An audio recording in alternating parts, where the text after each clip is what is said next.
Bonjour, nous en arrivons à la fin de notre quatrième semaine de confinement en ce jeudi 9 avril 2020. Alors, une petite réflexion concerne le fait d'être confiné.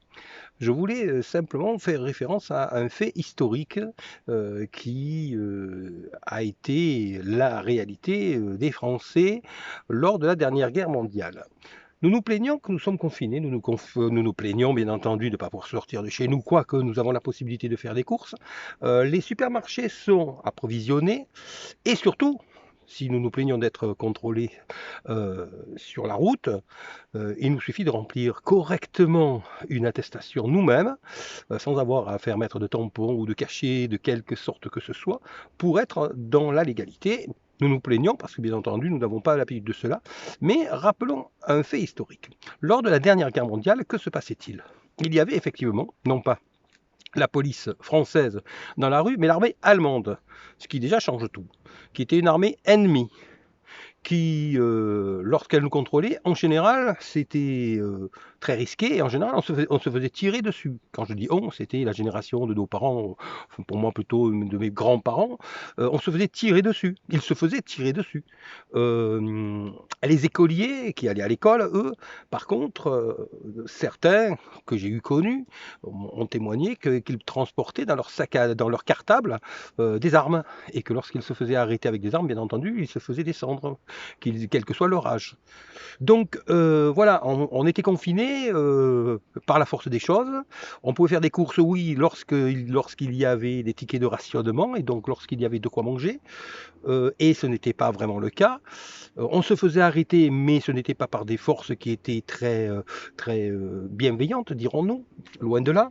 Alors que les forces françaises qui nous contrôlent sont malgré tout bienveillantes. Elles font ça malgré tout pour notre bien.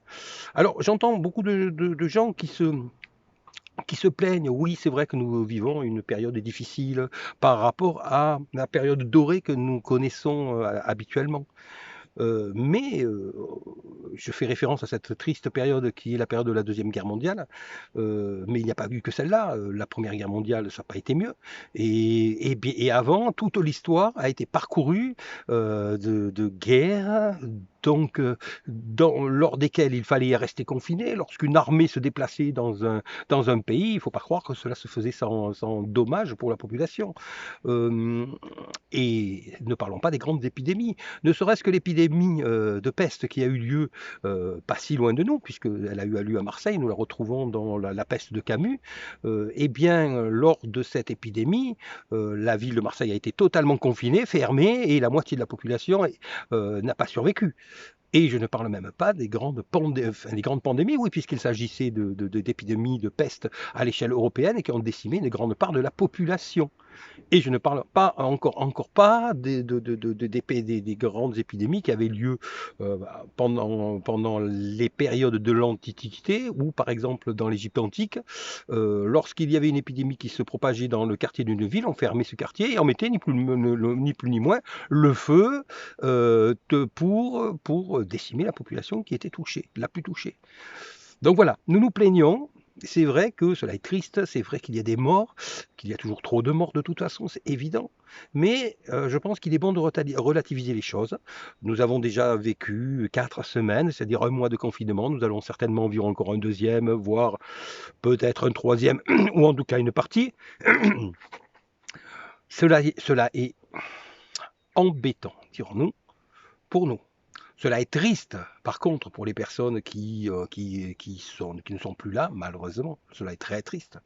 Cela est dramatique, bien entendu.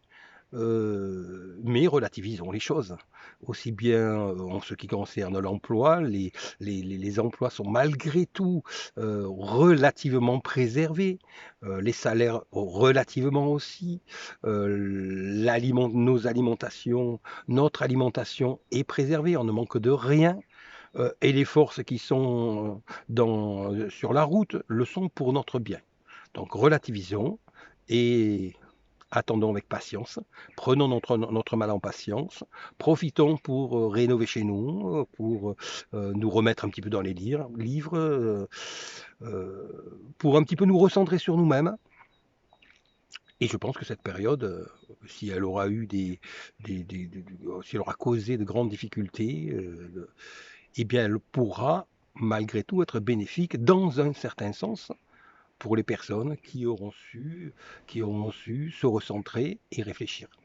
Je vous remercie. Si vous aimez cette vidéo, vous pouvez mettre un petit like ou éventuellement vous abonner pour avoir une notification lorsque je publierai une prochaine vidéo. Je vous remercie.